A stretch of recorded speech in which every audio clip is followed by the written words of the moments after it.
Hello, you're very welcome along to another episode of the Tackling Sport podcast. And in amongst a series of one-to-one interviews, I'm delighted to welcome to the podcast mental health advocate as well as presenter of the Remind Yourself podcast, Eoin Kelly. Eoin, welcome to the podcast. How are you getting on, Dan? What's correct?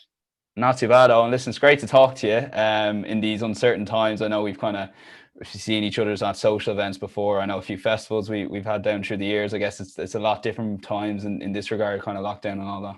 Yeah, not quite as exciting. Not the same as kind of getting drunk and falling about EP or something like that. Yeah. And speaking of that EB, actually, before we start, I know you went back for the Dublin Tyrone All Ireland final that Sunday morning. So that's serious dedication. I looked a right state going in through Dublin. I think I was in a pair of shorts. I was sunburnt as well because you got scorched on the Saturday. We were all sitting out in the sun. I get up to Dublin, steam, and meet me dad and my mum. We're all heading into Croker in a pair of shorts and a t-shirt, like toast red, go in, watch the match, still hanging, come back down just in time for George Ezra, I think it was, when I got back. Yeah. You made myself and another pal of mine, we were going to do that and we decided against it. I think it was Dublin Tyrone, so it was the 4 in a row. It was the only All-Ireland final I've missed, and it's a small regret of mine, but I guess I didn't regret it too much until I saw you come back going, geez, if I'd known you were going on, I would have gone with you, exactly. Like, kind of thing. And I didn't even realize it was. It's usually you had tickets or something, and you were nearly going to we had tickets, and we said, look, it's be a bit unfair, just in case the off chance we didn't make it or whatever, we kind of gave it back. But we actually listened to a radio in a tent in EP, and to be honest with you, it was a pretty surreal experience kind of listening to that in a tent. Darren Maloney commentary, it sounded a lot better game on radio than it was when I watched it back. Yeah, it wasn't quite. Obviously, I'm going because so my dad's from Tyrone, so I was going for different reasons, and then had to come back and was like delighted to get back to EP just to kind of make up for the soreness of watching the same loss again, you know. Yeah. Listen, simpler times, but Owen, appreciate you coming on. I wanted to speak a little bit because I know you've spoken a lot about mental health before, but I suppose to start with sport and the importance of sport growing up to yourself. How important was it in terms of just, growing up as a kid, playing it first and maybe even watching, which might have come first as well? Like, obsession is probably the easiest word. I mean, that's what everyone in my family would say. So we're kind of sport mad. In our house, I played Gaelic football was really my thing. I didn't really play other sports. I mean, I had friends who played a bit of soccer at the time. Rugby's probably more popular now down where I'm from in Wicklow, with clubs like Tullow and Naas Rugby, but they weren't really big when I was a kid. It was more soccer. And but I just never did. I got obsessed with football. My dad's from Tyrone, so he's big GAA head. And my mother's actually from England, but she's sport mad. So she's like a big United fan. She was a big West Ham fan when she was younger, and then kind of I think she traded sides. But there's a story there, definitely, isn't there? West Ham to United. Yeah, I don't know how that happened. I mean, we're always been United fans. She came from West Ham. She sort of tries to say that she's always been a West Ham fan. I'm like, are you just a glory hunter because you like only supporting them because we do? I don't know, but. So yes, because she's from she's from outside of London, so West Ham would have been kind of their local club, sort of. South End actually is their real local club, but West Ham would have been the Premier League club. So, but yeah, so we've been sport obsessed. I mean, myself, my brothers, we all played GAA growing up. I played since 4 or 5. You go through school, it's a rural town. Like our village is a few hundred people, so the GAA club's like the only thing you can do to fill your day. So it was like training and back. I mean, I think nowadays it's a little less competitive until you get to about 14, 15, and it's like go games kind of thing, whereas back then it was like intense. Like I can remember days when we were like under 10s and you're going out and like games are called off because like parents are having rows on the sideline, and maybe similar times. Like, yeah, remembering back to those days where they seemed like All Irelands, when you're a kid. But so that was it. So it was football all the way up through school, primary school into secondary school. Then it took on a whole new life as you got into teenage years. I mean, I started then playing kind of academy kind of teams for Wicklow. So started from that from about 14. So most of my teenage years was like football all the time. It was, you started in February with your club, you were playing the whole year, then you'd start with the county team in like October, and you'd be doing that through the winter, and it was just a never-ending cycle over and over again. And I suppose it was a nice thing because it was nice to kind of have something else other than school. I probably took it to obsessive levels over my siblings. Like I would have been very like sort of, and probably not for it didn't end. It wasn't always a good thing either, a healthy thing. I mean, I would have practiced a lot, kind of kicking ball. I would have been considerably smaller still. unfortunately still very fucking small. I never grew, but I was always like, you know, getting like gym equipment and stuff when I was like 12, 13, going like, I need to Wow. make myself bigger. Didn't really know what I was doing, but trying to look on YouTube how to do it. I had a little book that I used to keep. Mom has them all at home, where I used to, like, after matches go, what did I do well, what did I do wrong, and all this stuff. Like, it got to almost a little bit probably not healthy for a teenager when you're trying to, you know, try and enjoy the sport. So that kind of got through, and it was 14s, academies, 16s, academy squads.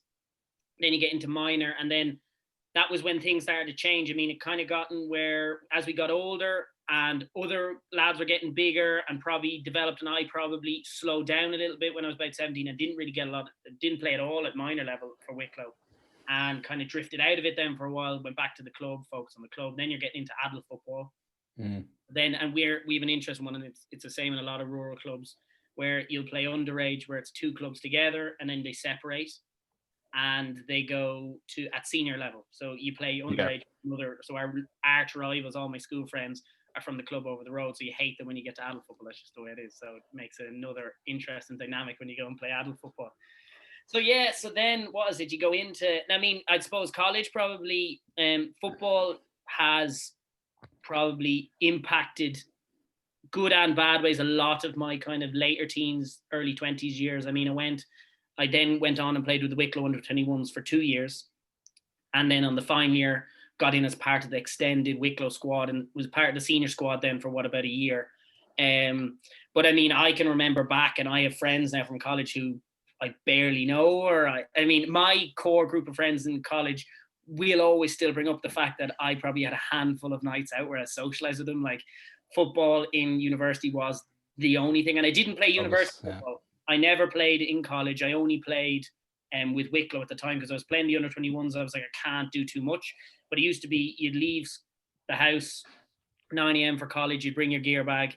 You'd go to college. Then around 4 o'clock, whenever you were finished, you'd walk. It was about a 45-minute walk I used to do to a lad's house near the university who would bring me to training. You'd head down to train about 5:30 and you'd be home 11 o'clock, and that was just your day, and it would just go like that. And you never got out and you never socialized, and it was like you'd get home, you'd fall on the pillow at 11:30 and it was up and do it all again the next day. So it was a bit like that, and it kind of got to an unhealthy level where I was, you know, missing out on a lot of social events in that kind of time in college where you want to be kind of, you know, starting, you know, meeting friends and all that kind of stuff, and it's not healthy to be, you know, just obsessed with football.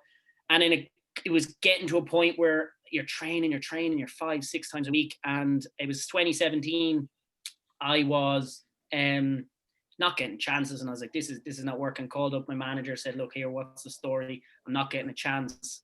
This is taking out my whole life, is obsessed with this thing. And he goes, listen, you're not big enough. You need to get bigger if you have a chance. And I'm going like, look, I'm probably at max size what I am for what I'm going to get to. You know, I'm not a big man. So, you know, this is what you get. Give me a chance, throw me on. He goes, look, we can't. It might take a couple more years. And I was like, I can't do another couple of years. So I just quit. It was 2017. It was like February 2017. It was actually Johnny McGee, actually. So no way. Yeah, he was our coach. He's actually our GDO Games Development Officer, my club during the morning. So so he was our manager at the time, and I was like, look, I can't give another couple of years of waiting around. So I just packed it in then, and I packed it in, and then that was probably the lowest point. I probably nearly quit football entirely. Then it was 2017. I went back for the club. I tore cartilage in my knee around the March in like the first match back, and then was out of action for nearly the whole summer. I came back to try and play, and the match I came back, I was bandaged up to the last, couldn't move, and I was injured, and you know, the year ended badly. We didn't even get out of our championship group, and I was just like, this is crap. I have no interest in this shit anymore. I need to find something else. And I didn't touch a football, look at football, watch football, no interest for like the rest of so I played that game in March when I went back to the club.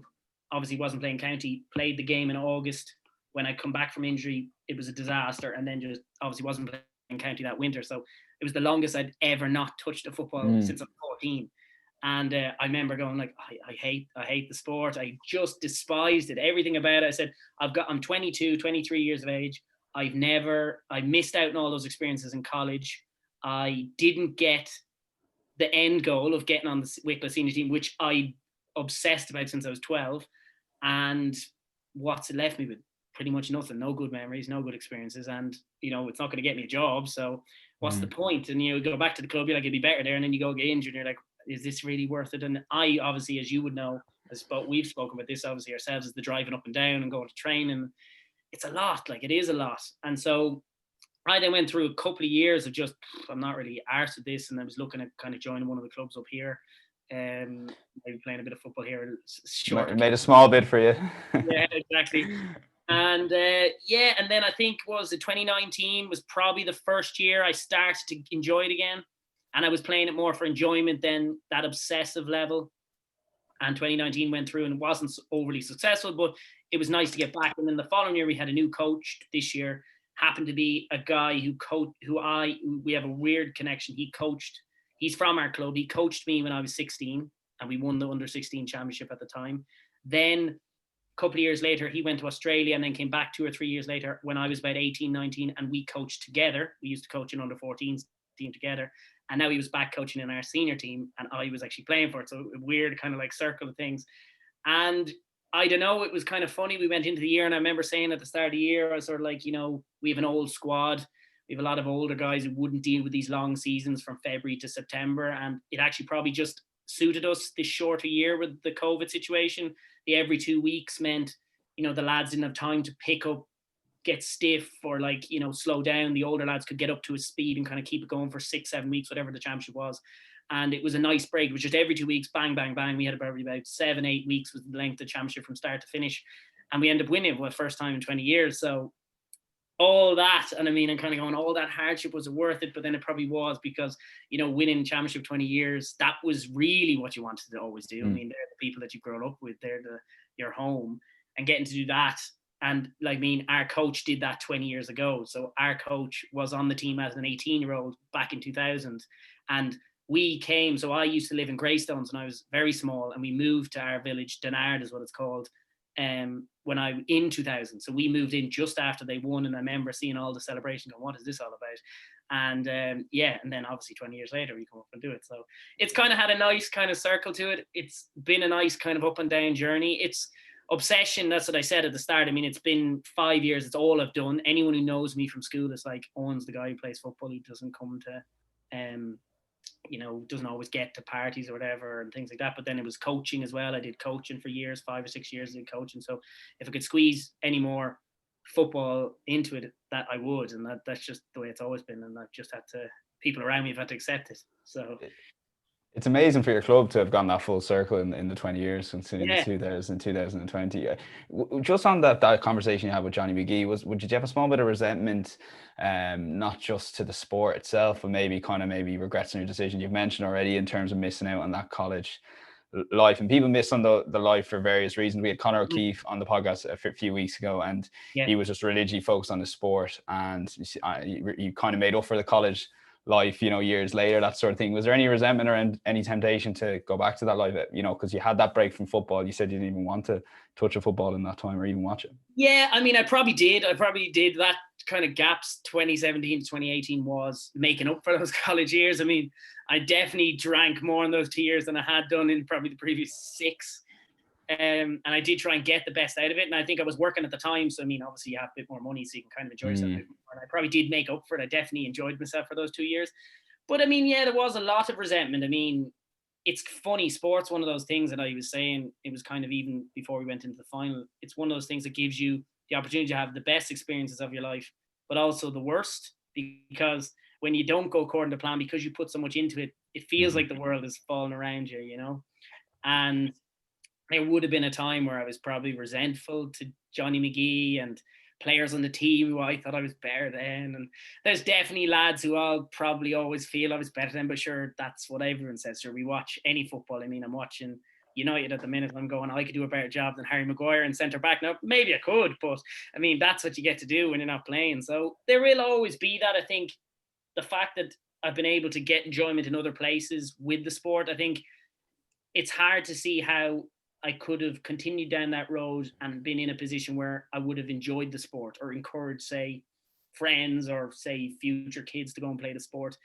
Right now I can see the value of it, but back then when I quit it in 2017, it was like, this is actually a horrible thing.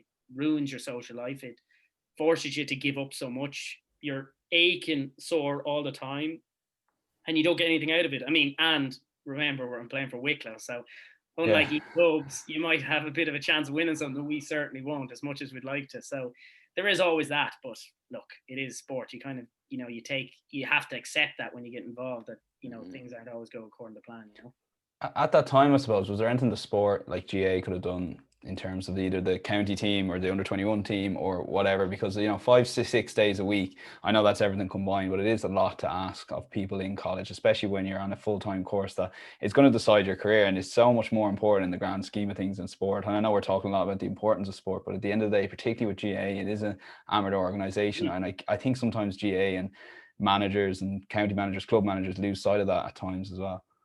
Yeah, 100%. And I mean, it was funny at the time. I remember having this conversation at the time. My ex-girlfriend, but at the time she was, she's not Irish. She was from Romania, and so she didn't understand sport. And I'd grown up with my dad, who was obsessed with sport, and he's a big GAA head, and like he rings me after all my matches still, and he'll still criticize me and abuse me like he did when I was 10, and you always get that, but I've been surrounded by people who are just get it. And so when you say why he gives this much effort into it, it's like, because it's football. Like, why wouldn't you?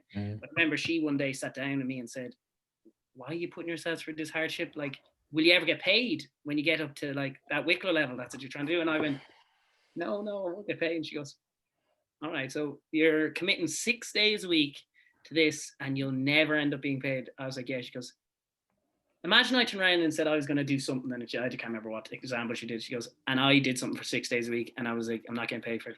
Do you not see the kind of thing here? There's it's a bit mad, isn't it? Yeah, there's a hobby, and then there's like, okay, now you have an addiction to something here. You maybe need to give that up. So, yeah, so I'd never been questioned like that, because most people I was always surrounded by were other sport mad people, where she wasn't, and she was like, this is a bit ridiculous. So, but I think I eventually came around to that idea myself, although I would have been one of those people who would have said, no, you got to keep getting stuck in and it'll turn up for you. And in other circumstances it did. I remember there were times where you'd sit down and you go, I'm going to get on this position in this team and I'm going to work hard and I'll get there, and it does work out.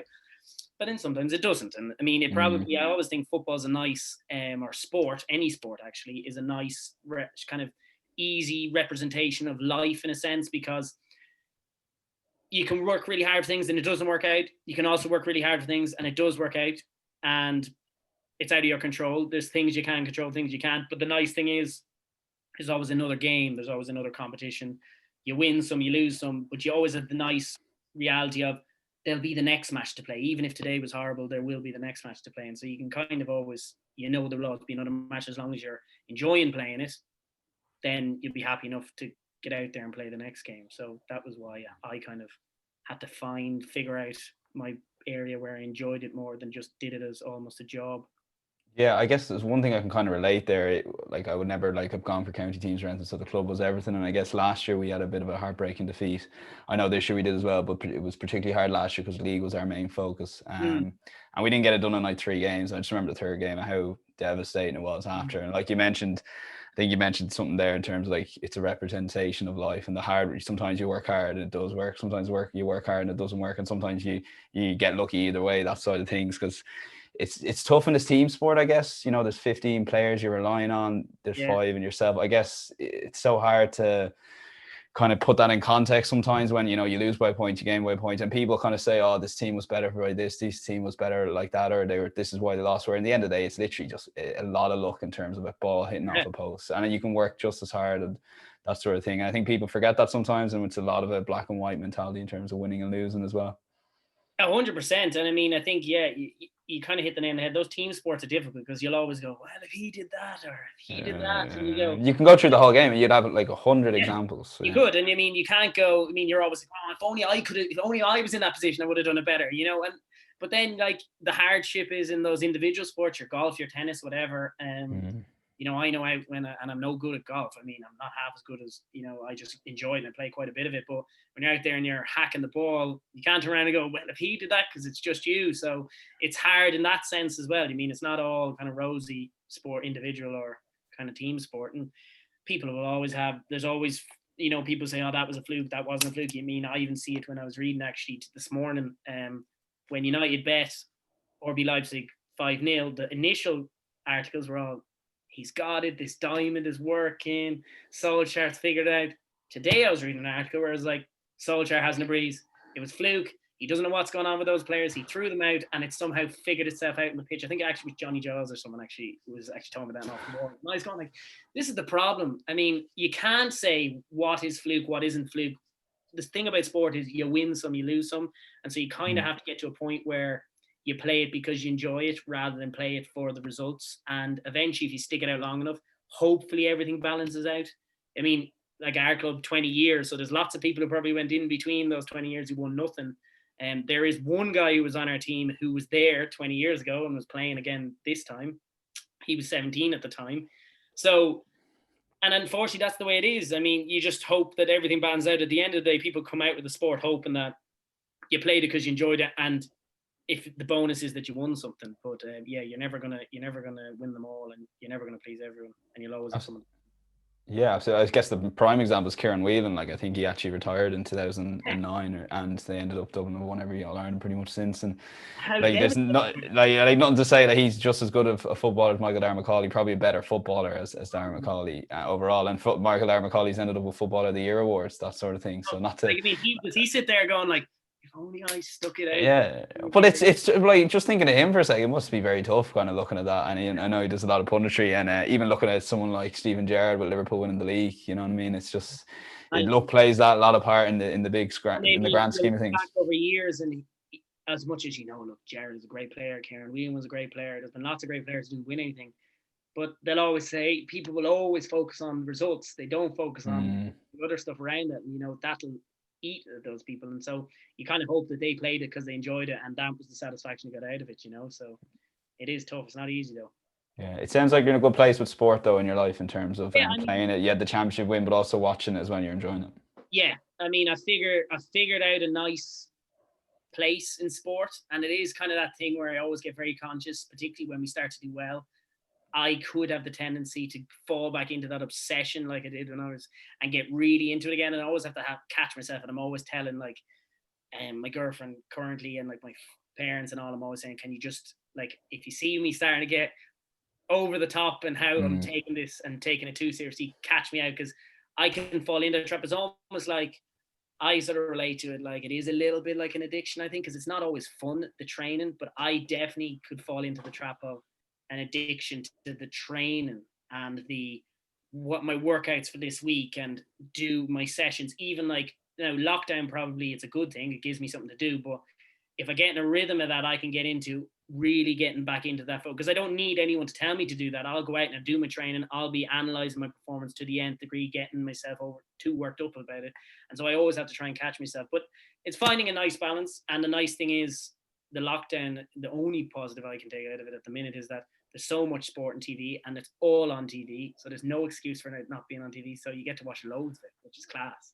So, yeah, like the streaming, people have been crying out. Like, you think back to Allianz League Sunday a couple of years ago, no Division 3 or 4 matches. So now there's every game is streamed. So I'm looking forward to the Sunday game and seeing how they work out. I don't know how they're going to squeeze all the matches in. And I mean, I'm struggling to squeeze in what I'm going to do for the weekend, because I mean, there's the rugby on tomorrow, and they've spaced all them out. So that runs for nearly a whole day. You've got Tyrone Donegal, which would be at like 12 o'clock or something on Sunday. Then you have the 9 Arsenal and United match falls right in line with the hurling. So I'm going to have the hurling probably on the laptop over there, and I'll just go, what's going on over there? But and hopefully United don't play out a bloody draw like against Chelsea, and we'll be all right. But yeah, trying to keep it. And then the Masters around the corner. I mean, never. Yeah. Well, Masters Week's going to be absolutely amazing, yeah. Just want to move on in terms of the mental health and how you tie that in. So you're a mental health advocate. How did you get involved in the Mind Yourself podcast to start with, I guess? Was that through work in Microsoft, or? Yeah, no. So it's funny, like, so it comes kind of tied a little bit to football. So, I mean, we had, so we won the Minor A Championship in 2012. I would have probably said that was the highlight of football until we won again this year, the club. So, and it's funny, my younger brother actually won the Minor A Championship this year, the same time as us in the seniors. So again, that was a kind of a cool kind of link. But so yeah, we won in 2012, and our captain at the time was a guy called Louis Capeless. He was very good footballer. He was wing back, and that was fine. That was the highlight of all of our years. We were 18, big deal. We all go off to college. You know, naturally, those teams break up. We all go to different universities. Some of the lads stay close together. I probably wasn't as close to Louis years later. And then in 2018, he committed suicide. Yeah, out of nowhere. Now, I wasn't really close to him at the time, so I wouldn't have known the details. I think it was 2018. But still, it's huge because, I mean, that was a huge moment in my life growing up. I remember the photos, the images. I still have the photo on my wall from that time, 2012, that final. And he is the face of it because he's holding the trophy. He's the captain. His jersey is in our dressing rooms because for the results, they gave a replica jersey to both clubs. As I said, it was a combined club.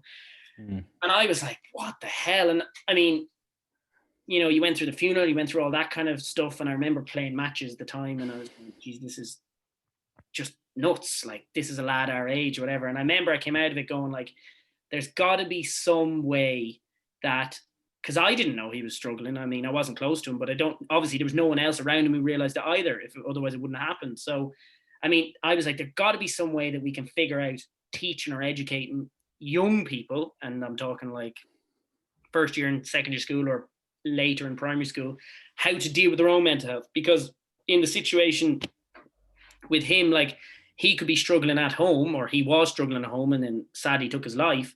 There was no one in the room to talk him out of it. So he has to have the skills to talk himself out of it. Yeah. And I'm no psychologist, but I was like, surely there has to be a way that you can educate people to sort of, when they're in that place, to talk themselves down out of that place. And so I just went about kind of going, well, I'm going to try and figure it out. I was working at Microsoft at the time, and I spoke to a girl who I knew her sister was a psychologist. And I said, do you mind if I have a chat with her? You know, because I have this idea. I feel like we could, you know, there's a lot of these charities that are very good and are very needed, but they're kind of a reactive response. If someone has an issue, they go to these charities to kind of deal with mental health, give them a counselor, all that stuff. But there's no one to kind of educate them before there is even an issue, so that when they get to that stage, it's fixed. So I went around, I talked to her. Another just kind of thing, mental health's been a big deal in my life. I mean, my cousin, same age as me, she's from the UK. She had anorexia when we were kind of in our early teenage years, like 12, 13, and we've been very close. We're exact same age. And that hit me very hard at the time.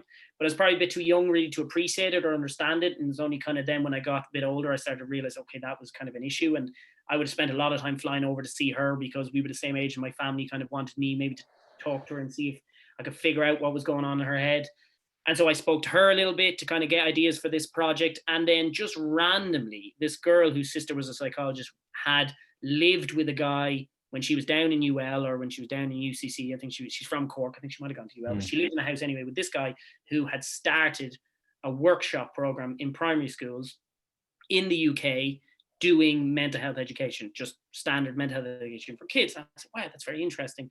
So she put me in contact with him. He was Irish. He's from Kilkenny. His name is Christy Shum, but he was based in London. And I kind of spoke to him a little bit, said, look, this is what's happened. I have real big interest in doing this. I didn't realize there was something out here. I'd love to kind of get this, bring it back home. Let's get in there and let's do it proper. And he'd only just started it and was trying to figure it out and had a lot more research to do to kind of perfect it. He studied psychology. He's actually studying a PhD down in UL now at the moment. But so I said, look, if you come back, I'm prepared to go and work with you on this. So that was around November 2018. He said, fine, I'll come back for Christmas. We'll have a chat in January and we'll see if we can put something together. We can get this organization set up in Ireland. And that's what we did. We met, you know, we had a chat. I said, look, these are my ideas, but I don't have a psychology background, but I have a big interest. I'm working in Microsoft, but I'll figure it out. I'll do it in my spare time, all this kind of stuff. And he said, great, grand, we'll do that. So that's what we did. So we kind of didn't have a lot of a plan. We got into it where we were just doing workshops in schools and I would assist him in the schools. We got a lot of people telling us, wow, it's great seeing two young lads doing it, but we never would have expected it was two guys. We assumed it probably would have been two girls, which is a problem in itself. And that's come up quite a bit where teachers would be like, wow, that's incredible that, you know, it's two lads doing it. And I go, well, look, there's the problem. You know, it's not a lad issue, is what is the issue. And so, yeah, so we got in that and then we did that and it kind of expanded. And we've since gotten a couple of psychology graduates, like undergraduates who looking for work, looking for experience, who've now come on board and are helping us run the workshop. So we're still doing them now, even during COVID. We were doing them virtually when schools were completely shut. And now we're doing them face-to-face still where the schools are open. And we've kind of expanded. We're doing, we do a lot of kind of stuff on kind of research and blogs and things like that. But then we started this podcast. That was a kind of a big idea for me, because I was like, I'd love to have it where we have some conversations with experts, and then we have some conversations between me and Christy talking about it, because he's an expert. He gets it. But there's plenty of times we're sitting in the room and he's trying to explain stuff to me, and I go, that makes no sense. Can you please explain this a bit better, or explain it for the simpler people like myself? Yeah. So I was like, I think it definitely could work, where we're having this conversation where I'm trying to figure it out myself through him, and he's trying to explain it to me, because he's so used to talking to other academics. He's not used to talking to, you know, people like myself and trying to explain. So I was like, this could really work. So that's what we did. We started that the Mind Yourself podcast, and we did season 1, I think, up till the summer there. We've been taking a break because we've been planning the new guests. We're probably going to roll it out before the end of the year, but that was kind of my baby a little bit with the Motus, is the kind of brand Motus Learning.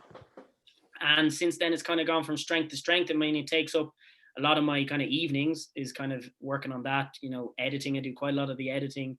And I've learned a lot. I mean, it's taught me a lot. It's taught me a lot to help me on the sporting field, understanding stuff like, you know, we talked about things like mindfulness, for example, and he was trying to explain to me about meditation. And I was saying, like, I don't really get it, and I don't like meditating. It's very boring.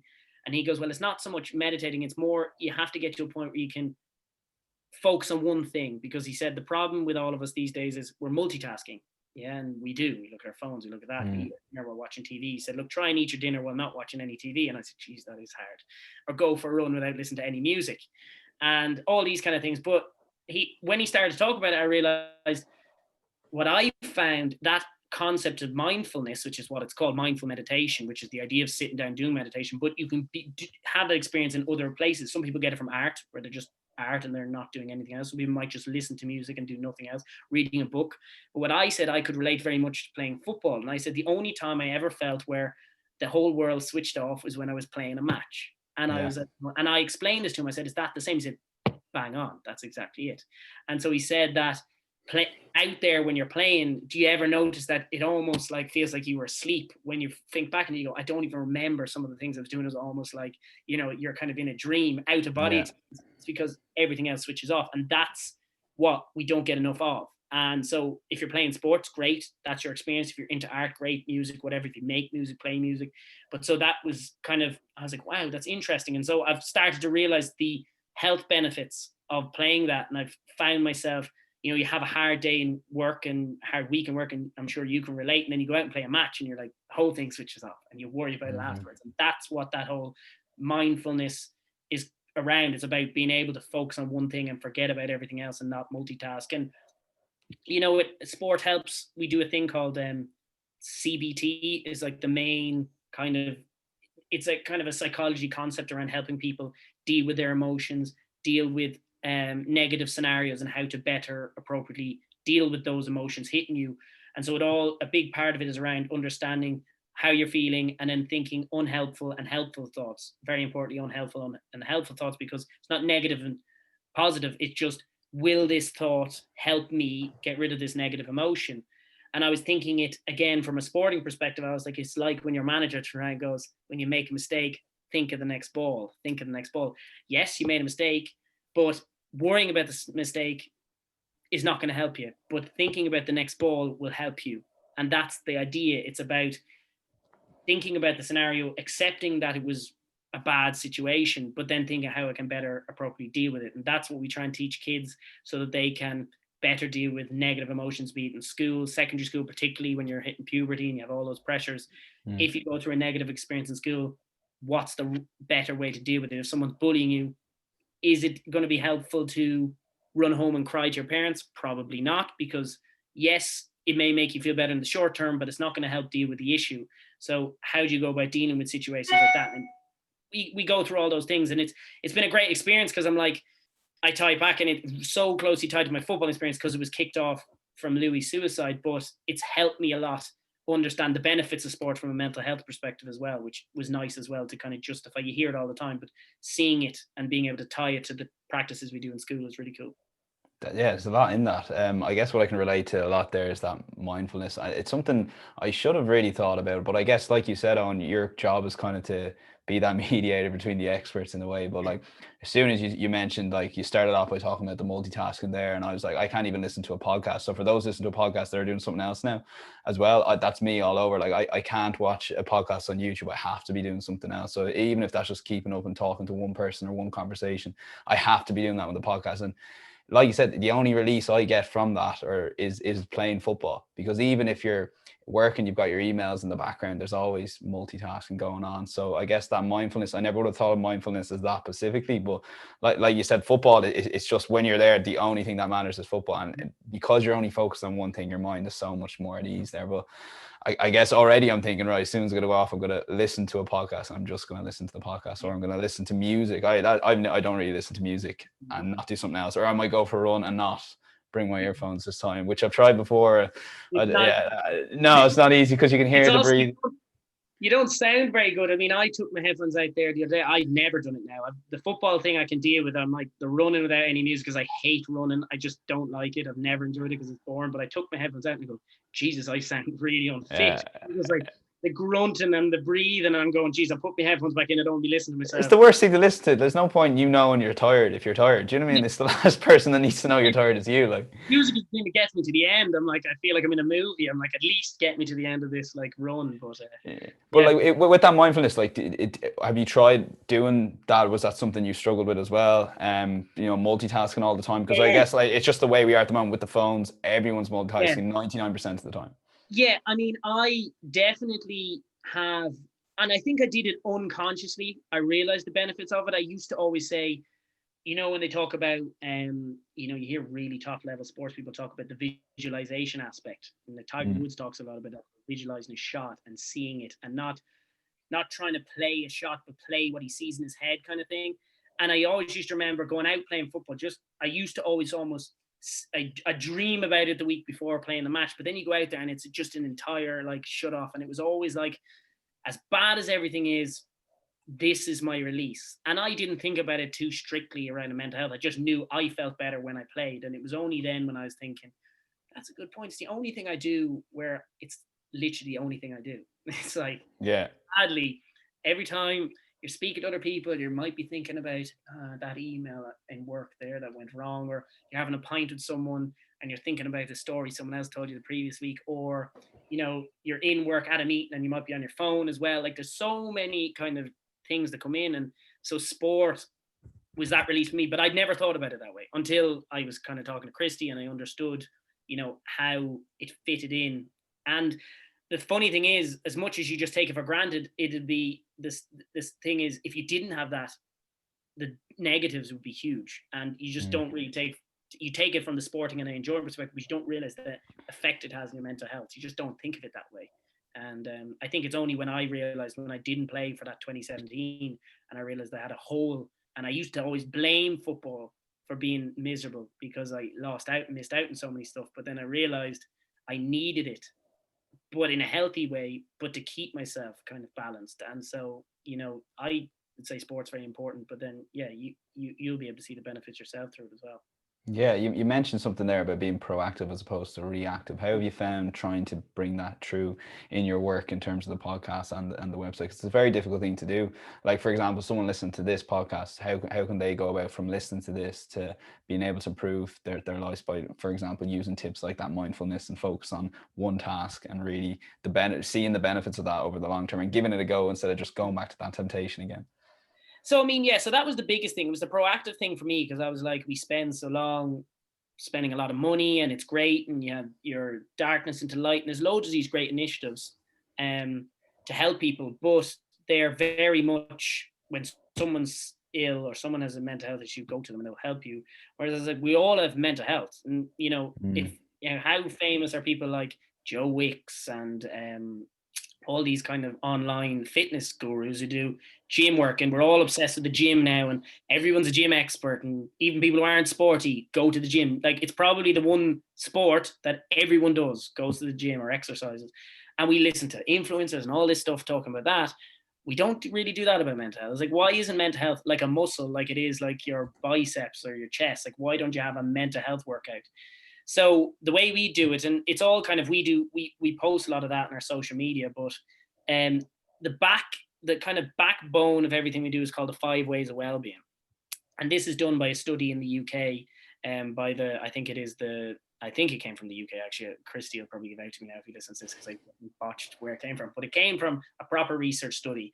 And the 5 ways of well-being are basically the 5 key things you can do daily, weekly to help maintain your mental health. So the 5 ways are staying active is the first one. And that combines everything, be it your diet, be it exercise, be it your sleep. Sleep's just as important to that.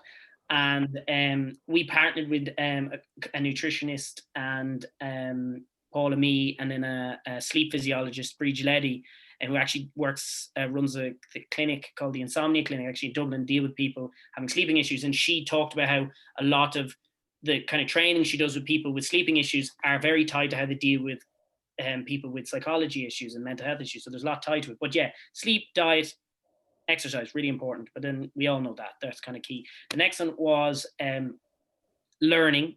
So the big thing was kind of like learning. So be it reading, be it listen to podcasts, YouTube videos. I mean, we have so many sources of learning these days. It's kind of fairly self-explanatory. The next one would be staying connected. And so that's been the biggest thing that's been impacted probably with lockdown and everything else is we're not connected to people, and that's people. We are social beings. So sports a big one, because you're in team sports, you're meeting people, but then it's the Zoom calls, it's the face-to-face calls. I know in work we're made do it through video as much as people are like, oh, I'm in my pajamas and I don't really want to come on. You kind of have to do that because it is the facial expressions, it's the mannerisms, and it's just the interaction that you need. The fourth one is taking notice, and that's that mindfulness piece. So that is about, being able to switch off, try and focus on one thing, switch the world off for a second. Don't have all these messages kind of coming in and knocking you off course. And just, it can only be 10 minutes, but it's just giving yourself that opportunity to just go, my mind got a break, because that's the other thing. So you go to sleep to rest, and obviously, your mind goes to sleep, but you also, you're sitting down, you're resting your body. Sometimes you might take a day off from the gym, your rest day, but your brain never gets switched out because it's looking at your phone, it's looking at your laptop, TV, newspaper, book, whatever it is, and friends. And so it's all over the place. So you have to give your brain just a minute to just take a breather. So that's giving your brain a bit of a backseat. And then the final one is gratitude, or being grateful. So this one is a bit, it's good and it's important. I've struggled with this one. I might think it's a bit airy-fairy. I shouldn't say that, but it's the harder one to get your head around. And that's around reminding yourself how grateful it is. So the problem is it's not as easy to do. It might be something where you're sitting down going, I am grateful for, and you might have to say it to yourself or write it down, which I can't really get, or I haven't gotten to yet. And, they have these gratitude journals, they're a big thing. Yeah, that's a little bit hard to do, but that's just generally just being aware of, how grateful you are, and giving back to other people. So gratitude and giving kind of come in one. So giving could be giving a gift to someone else, helping someone else out. We all know the feeling you get when you're kind of giving to someone else. So that kind of falls in with gratitude, but they're the kind of 5 areas. So learning, active, staying connected, taking notice, and gratitude and giving. If you do those 5 things, as best you can every day, you'd be pretty much, that's like a full brain workout. Your mind is going to be pretty healthy if you can consistently do that. And that's literally the backbone of the teaching in the school. We do parent workshops, we do teacher workshops, and then all our content on our social media and our podcast is really tied to those 5 ways of well-being. So that's kind of what we base it around, and it's easy to follow. So it's not overly complicated or scientific. Well, I was actually, before you got to gratitude and you were talking about your struggles there, I was actually going to ask you, how have you found bringing that into your own daily life, your own weekly life? And, because sometimes people hear these 5 things, but they're like, how do I implement that? Or how have you? So if maybe you gave an example of something you've done well there, you've already kind of touched on the things that you probably need to improve a tad, but even that's great for people to hear, okay, it's not perfect every time. It's a bit like, just going back to your gym analogy, it's a bit like a gym workout, or I've had workouts that aren't that great, but at least, it's almost the turning up is the main thing. Exactly. And I think that was kind of always my mindset. It was like, mental health should be looked at like physical health. And so we hit the gym, I need to get fitter, I need to get faster. Okay, my workouts are geared towards trying to help that. Well, why do we not think of ourselves like, have you fitted in looking after, the noggin during the week? So for me, exercise, that's the easy one to come in. I mean, I do that every day. I do half an hour every day, every morning. That's just to keep myself sane. Lockdown. Just say, for example, lockdown, would you kind of be going out for runs there, or do you Yeah, so again, this is the kind of obsession thing when it comes to football. We win the intermediate championship. We're playing senior football for my first time ever as a club player. So I'm excited. So I'm like, I'm going to have myself fit and firing come next year. So what's nice is, I mean, my younger brother, he's now going to be playing for the first team next year. This is the first time playing adult football next year. So that's kind of exciting. But he's obviously back home in Wicklow, and I can't go home with the whole lockdown. So we've done a workout, and we have the same workout, like same program. So I kind of put it together. So it might be running one day, gym the next day, and we're keeping tabs on each other. We have like the MyFitnessPal app, or the Map Run app, and the two of us are friends on it, so we're able to track each other's running, keep each other in line. And there's no hiding place there, is there? No hiding place. So that's the good thing. So, and you kind of need that. I mean, I suppose it's difficult when you're in lockdown, but if you get someone to keep you accountable, that's all it is that I found for the exercise piece. Just someone checking up on you. Did you do it? Kind of, you're reliable on someone else. And often you don't even need someone to check up on you, but knowing that you've told someone you're going to do it and they're doing it as well makes you feel guilty if you don't do it. So that's why you do it. So the exercise piece, that's the one we should all try and fit in. The learning piece, I mean, there's podcasts, some for enjoyable, some learning. I mean, the books, read a book. I've tried doing that in the evenings because one thing I've always been poor at is getting enough sleep. I could be up all night. I'm a night owl. So trying to get a better night routine has been important for me. The diet piece was easy enough because, I've always gotten, from the football days, I would have always been very conscious of cooking my own food and trying to get the right food into me. So I didn't really have to improve that. But we talk about the Mediterranean diet quite a lot, which is kind of like the gold standard for like a healthy diet. And it's not giving up anything. It's not a vegan diet. It's not a vegetarian diet. Vegan diets are fine. Vegetarian diets are fine if it suits you. Always kind of, try and make sure you're not short of any nutrients. But the Mediterranean diet if you look it up, Mediterranean diet is a right mix, and it's what all the southern Europeans use in Italy and Spain. And it's a lot of veg, bit of meat, a lot of fish, lots of other meat, and there's lots of meat in there as well. And these are the people that have been studied to live the longest, have the longest, most healthiest lives. Blue zones is what they call them.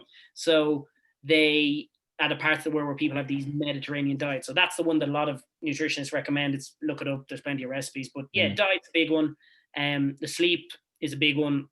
The learning piece, we're always learning. That's kind of when you actually realize you do, be it kind of learning new things for a career, if you're in education, if you're in school, college, whatever.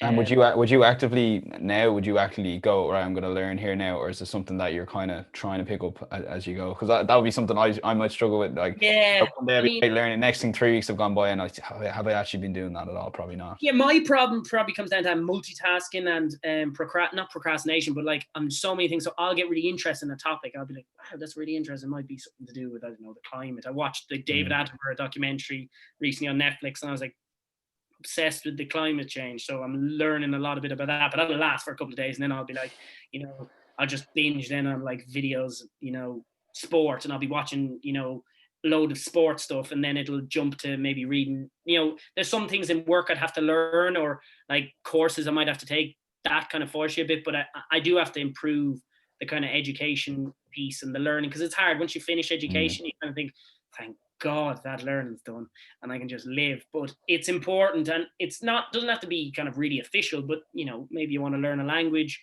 maybe you want to learn an instrument, pick up a different skill. I mean, it's just the idea of pushing yourself a bit more. It's not so much actively becoming an expert in something, but it's the idea that you're constantly pushing your brain a little bit, and you're not just falling into a slog of doing the same thing day in, day out. You always see, like, anytime you see anyone in a movie who's depressed, they're just going day by day by day, and this routine is the exact same. So it's just literally about mixing up your routine and forcing yourself to think a little, putting yourself out of your comfort zone. So that's something I'm working on. I'm just trying to read books. I used to read a lot when I was a kid. I gave up on it a lot in my teenage years, and I'm trying to get back onto it. So that's that learn piece. It's getting there. The connection piece, I'm okay. I think, but then everyone's got to try and take advantage, particularly for elderly people. I mean, everyone needs it. young to old. So the elderly people might miss out on that because they don't have the capabilities of Zoom or Skype.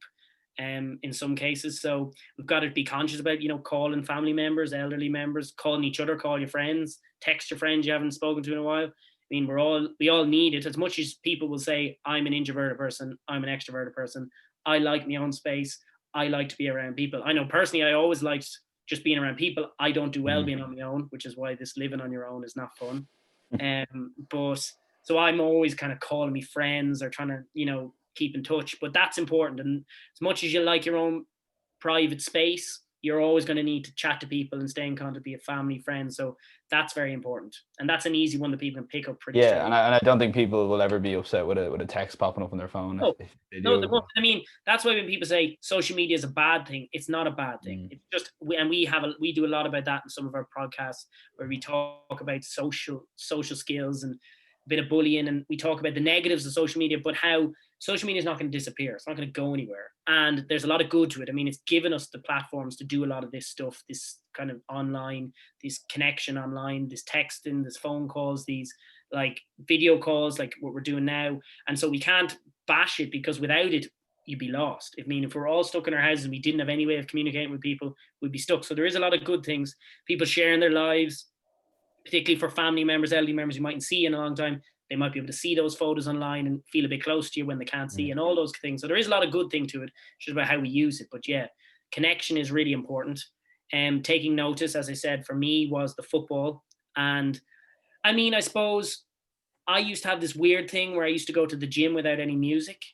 And a lot of my friends would always have been listening to music. I would say, why didn't you listen to music? And then they got me in a bad habit of doing it. But I used to years ago never listen to music. I liked going in and just listen to the sound of a gym and just everyone just working away. And again, I almost got that place that I used to get in football, where I'll be lifting the weights, I'll be breathing heavy, but I'll be powering through it. But again, all I'd be focusing on is the next rep, the next weight, the next exercise. And I'd forget then everything else for a little while. And I'd leave the gym and then we'd all come back. But it gave me that point. So that's a little thing. It's like what I was saying. If people listen to a podcast without doing anything else, eat your dinner in silence. That's a tough. I actually was meant to come back to that one as well. Like, I'm already hard. thinking about how's that's going to work. Yeah, eat your dinner, but not even have the phone there. That's because I'd always. Yeah. It's a crutch, isn't it? That the phone, and actually just on the phone, I used to I tried the notifications off thing for a while on WhatsApp, but my problem was it would pop up the number of WhatsApp notifications, because if you're in a group or whatever. So what I've done is taken the note. I've gone straight to, for iPhone users, settings, notifications, and turned it off WhatsApp there. So now I can't see that number. So there's nothing pulling me in now. I've missed a god amount of messages when people want me to get back to them, but the reality, you don't miss anything, particularly at this sort of time. And I have slowly improved that. And I even tried, actually coincidentally, last night to put the phone out of the bedroom for the first time, which was a bit mad, waking up not knowing the time. You know, it could have been Tuesday for all I knew, like, do you know what I mean? So that bit of excitement too. But I guess there's things you can slowly improve.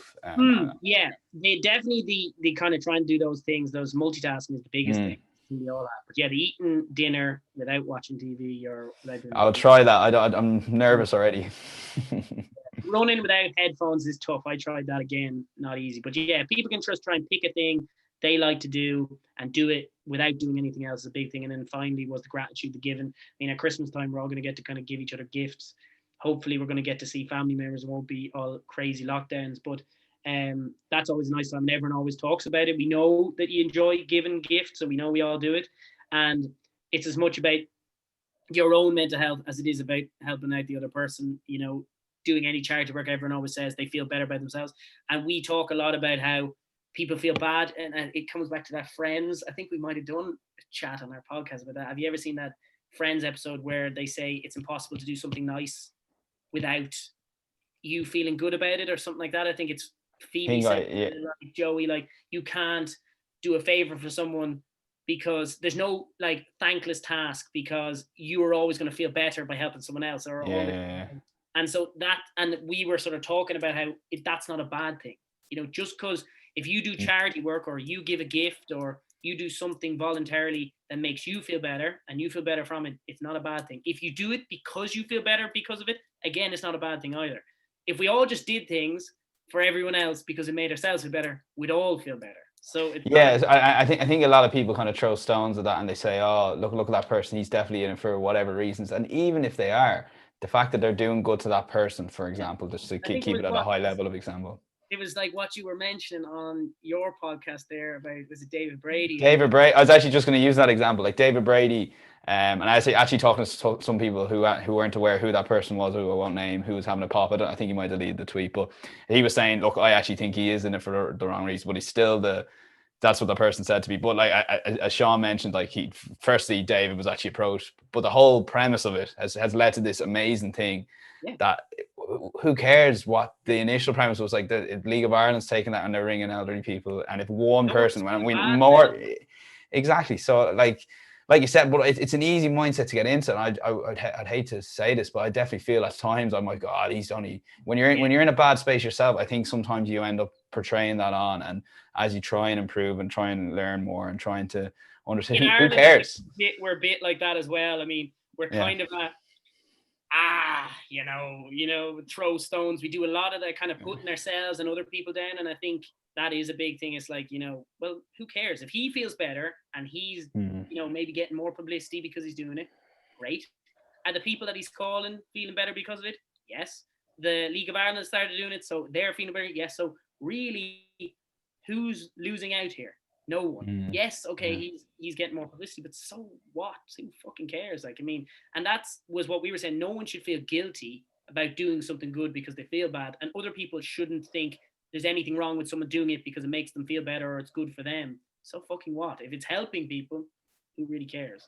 Yeah, and even just on a lesser scale, with people posting on social media, and I think some people are like, "Oh, look at that person, they're posting again." Like who cares? Do you know what I mean? Like let them post if it makes them. I mean, you now feel worse because, and that comes down, Yeah. Like the person I'm using the example is probably me sometimes. Like I do catch myself now recently, which I'm a bit proud of. Yeah. I'm like, well, why? Who cares? Like it's nothing to do with me. Like why am I getting all? Someone put up a popular post, it's like some trend. Look at it. It's got 1,000 likes. I would have thought that I had actually written it better. Do you know what I mean? But like, who cares? Do you know what I mean? I would have done it if I actually like had something strong to say. But like, you mean, I'm not getting involved, and I'm going like, but like, who gives a shit? Yeah. So we give out about negative kind of publicity and all the bad news. Someone does something good and we have to go, okay, what can we make sound bad about that? So, but that's an Irish trait. I mean, it is. We hate to see, we like us all to be struggling.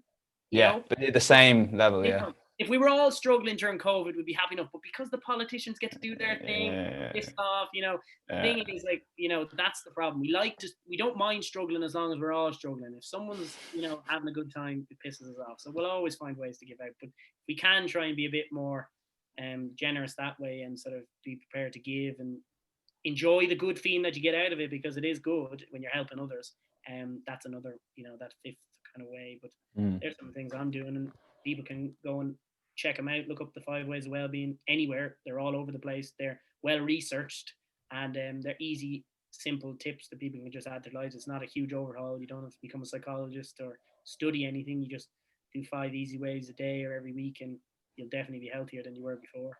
Absolutely. You mentioned something about catching yourself doing certain traits. What would you say to people who are maybe become more aware and they catch themselves doing something? Would you have any systems in place? Because we all get kind of like down over certain things for whatever reason. I mean, you can kind of go down that path very quickly and you kind of forget everything. Like how do you kind of catch yourself early?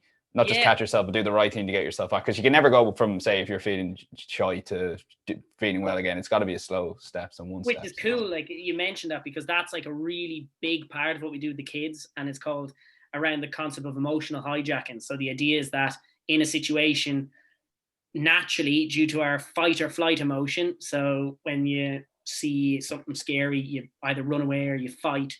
That innate reaction causes us to sometimes act irrationally in certain circumstances, emotionally. And that the concept is, we explain it, called the brain train, where the first initial part of your brain that surveys a situation is the emotional brain, is how we describe it to the kids.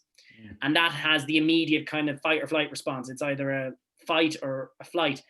Then the brain train goes from the emotional part of the brain to the thinking brain, which is the newer part of the brain, the more educated part of the brain that kind of thinks about the situation. And so what we talk about, when people say pause and think. When you're a kid, your parents go, stop and think before you say something. But the problem is kids get told that all the time. We always got told it. We all know that phrase, stop and think before you say something.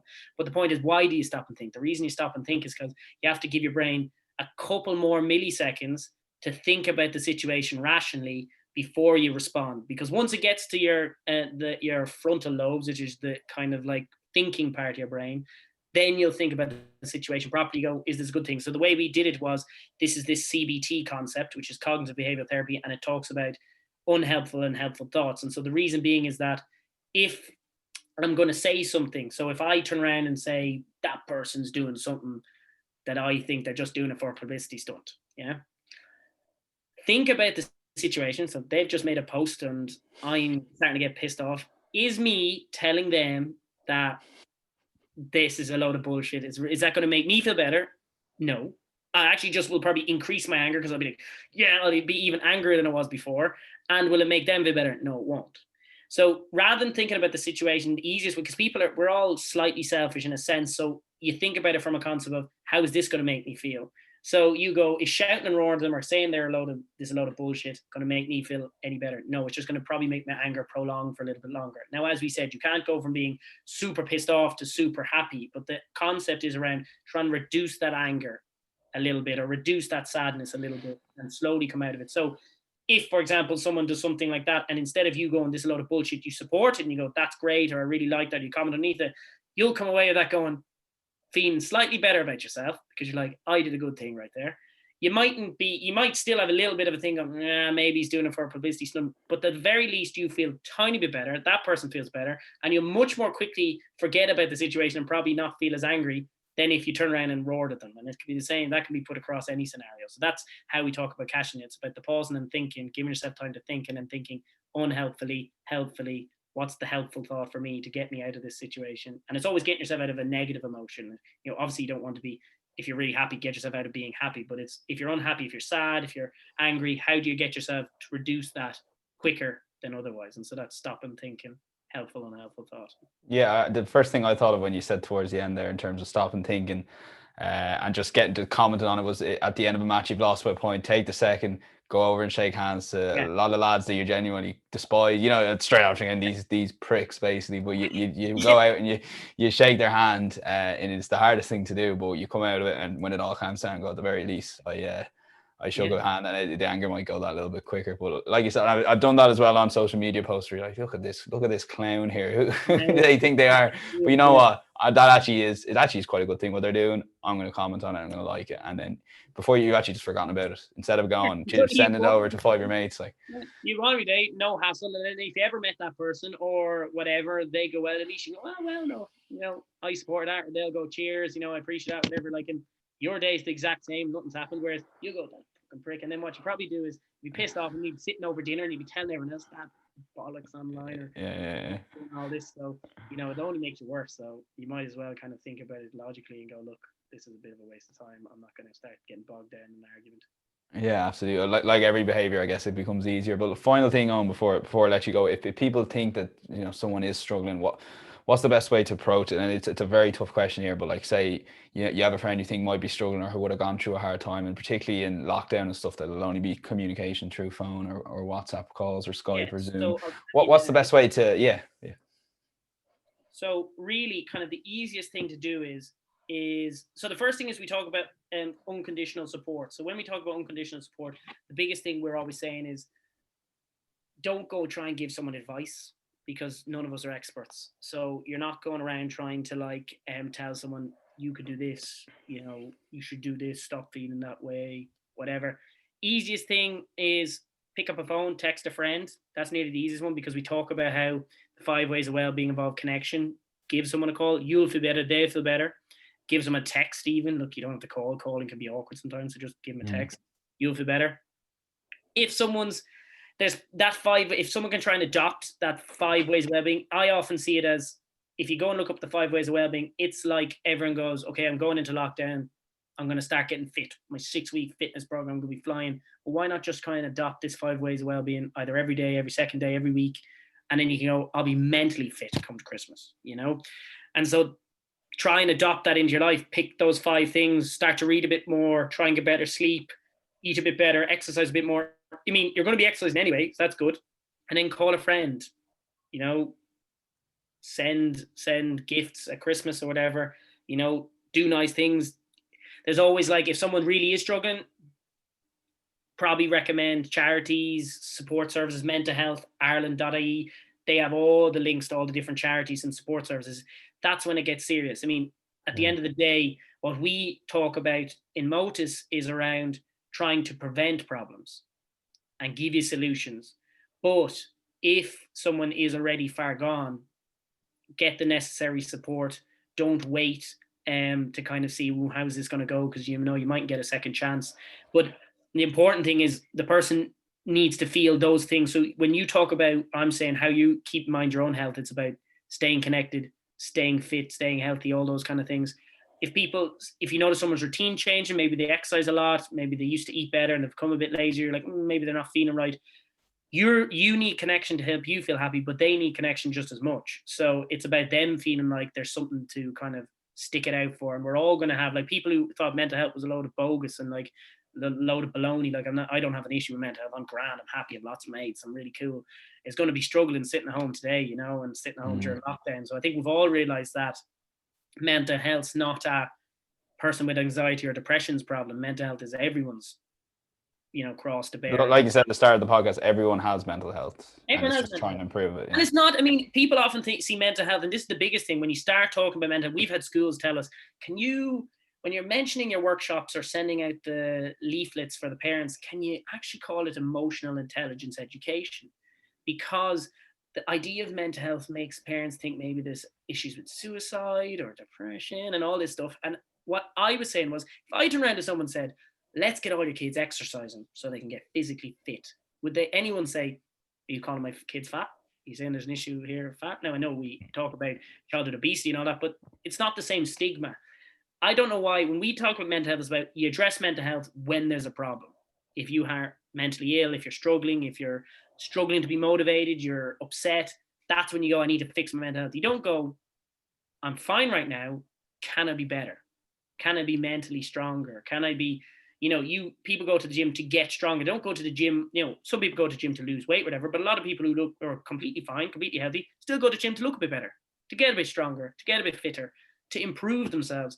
Mental health isn't about fixing problems. Mental health education and emotional intelligence, which is what you gain from being healthier mentally, is around getting better. We all could be better at our mental health. You'll never be perfect. It's like being fit. You'll never be perfect. The nice thing about mental health is it doesn't require physical fitness. Your body will slowly deteriorate. Your mind will pretty much probably be the last thing that needs to go. And you see elderly people still need all the supports. They still get lonely. They still need to stay active, meeting friends, all those kind of things. So mental health will stick to you for a long time. If you don't build those habits when you're younger, you'll find when you go through hard times, then you start to suffer. Why not just get better at it beforehand? You know, if I go to someone, oh, you're bulking up or you're putting on, you're getting in really good shape. Why? Do you have something coming around the corner? Are you doing a bodybuilding thing or you got a match? Oh, no, I just wanted to stay fit.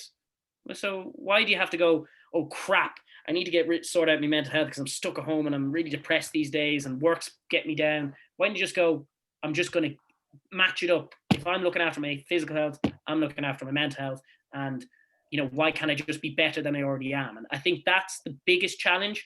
The two biggest challenges are teaching people that mental health and mental health education is about getting better mentally, not fixing a problem and looking at it like physical health. And the second thing is around men and men mental health. Like, I mean, even still, I think 80% plus of the people who engage with us, who follow us on social media, who get involved, who listen to our podcast, all this stuff, are female, 80%. I mean, we're coming into November now, and that's obviously a big push on men's mental health. I won't be doing it because I couldn't grow up proper if I wanted to.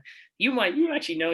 I've been under pressure recently to do it, but we'll see. But there you go. I mean, there's a big push in it there. So, I mean, particularly for us lads, we need to probably think about our noggins a bit more. And I think I'm trying to think of ways how we can make it more open for men, and how do we start to make it a bit more comfortable talking about our own issues. And maybe the problem is the format's not right. Maybe, you know, mental health organizations haven't figured out how to appeal to men right now. But I think that's a priority for one, because I think women are just more comfortable talking about it. And then second of all, is just understanding that we all have a brain, so we can all make it better. So mental health's not for depressed people, it's for everyone. Yeah, well, if you think about it logically, there should be no reason why at a pub, you know, a couple of people can't talk about it themselves in males. But and one kind of point on that is I just finished reading Richie Sadler's book Recovering, a bit late to it now. I know it was released last year, but there's a great story. He became a therapist himself, and one of his clients was like 50 years of age, and he said this is finally coming to this, and to his first therapy session with Richie, and he'd said it, he burst out, he just mentioned it to his mate almost by accident, and he was like, oh, kind of nearly took it back, and his mate had turned around to him and said, I've actually been going to therapy for 2 years, so here's lads that have known each other for years, didn't know and didn't feel they could kind of share that. And it feels like we need to probably talk more open. It is hard in these kind of settings, but I guess I think it's almost for someone to just burst out and say it, for everyone to go, yeah, well, actually, funny enough, yeah, I kind of got down there the other day. Yeah, no, I mean, I think it's going to be a little while longer before we can all sit with our mates over a pint and go, well, that as well, yeah. How's your head, you know, but how's your head feeling? I think we still probably have to go a bit away, but at least, I know the problem is, definitely if you ask any lad in private, do we need to get better with the mental health? We all say yes. Then put us in a room with a few pints and go, okay, lads, go and talk about how you're feeling. That can we put on the rugby or something? So we've got a bit of a way to go, but I mean, it is, as a lad, and as I said at the very start, we got a lot of teachers saying very strange seeing two guys. I mean, that's a problem in itself. So I think there is definitely an issue to be solved there, you know. Yeah, just before I let you go on, would you, aside from tackling sport and Mind Yourself, would you have any podcasts that you'd recommend to listeners to listen? Because I know that's, for me personally, I love listening to podcasts. Obviously, while doing other things, I'm going to try and concentrate on the one thing now. But is there podcasts or even books that you mentioned a lot to read that I think sometimes people are like, yeah, I want to read, but what book do I read? Give them the book here now or the podcast to read, and just something to they'll learn. So I mean, what am I listening to at the minute? So I'm reading. Exactly. At the minute, I listen to the Dave McWilliams podcast. Anyone who's into kind of business and stuff, it's always very good. Very good, yeah. Interesting. He's very good at taking really complicated business topics like Brexit and recessions and make it easy to understand. So that's good. And his co podcast person there, John, I think his name is very good. The one I've listened to, and I don't know if you heard it, you know, mightn't be for everyone, but the Tommy Tiernan and Hector podcast. Have you listened? It's on my list because it's number one in the charts at the moment, and I've only heard good reviews, so I'm just going to pick it very soon. Good. Yeah. You like Tommy Tiernan? Tommy Tiernan is a brilliant interviewer as well on the Tommy, and I just can see that working. So I haven't listened yet, but I will. I highly recommend. It's very good. Books wise, unfortunately, I haven't really gotten into book. I'm trying to get my teeth into. Well, I've been recommended. One thing I'll definitely be listening to other people on the podcast to see if people recommend good fiction books, because I'd love to have a good fiction book that at least you could kind of switch off. I don't read very many fictions. It's mainly biographies, autobiographies. I mean, I'd say Harry Potter was the last I read. Harry Potter probably was the last, yeah. I mean, I think Joe Schmidt book was the one I read recently, and I've read Brian O'Driscoll's before that, and it's always autobiographies I've always read. So yeah, probably need to get better on that side. But the Joe Schmidt book was the one I read, but I found that interesting. But again, it's very sport related, but if it's interesting as well, he goes through his whole life. And if you're into the kind of, you know, the science of football and the science of sports, and in his case it was rugby, but he does cover a lot of it, then it's a good read as well. So that's what I read recently. Well, listen, Eoin, we put all the links in the description, but where can people find you on terms of social media and the podcast as well, that you guys will be hopefully getting going soon as well for season 2? So if you look up at Motus Learning on social media, on Instagram, we're there at Motus Learning, if you look up Motus Learning on Facebook, you'll find it. And our website is motuslearning.com, which has all details. We've released some new courses for teachers and parents, and anyone technically actually can sign up online courses that actually go through what we do with the kids, but we've actually kind of, you know, brought it a bit more to a mature audience.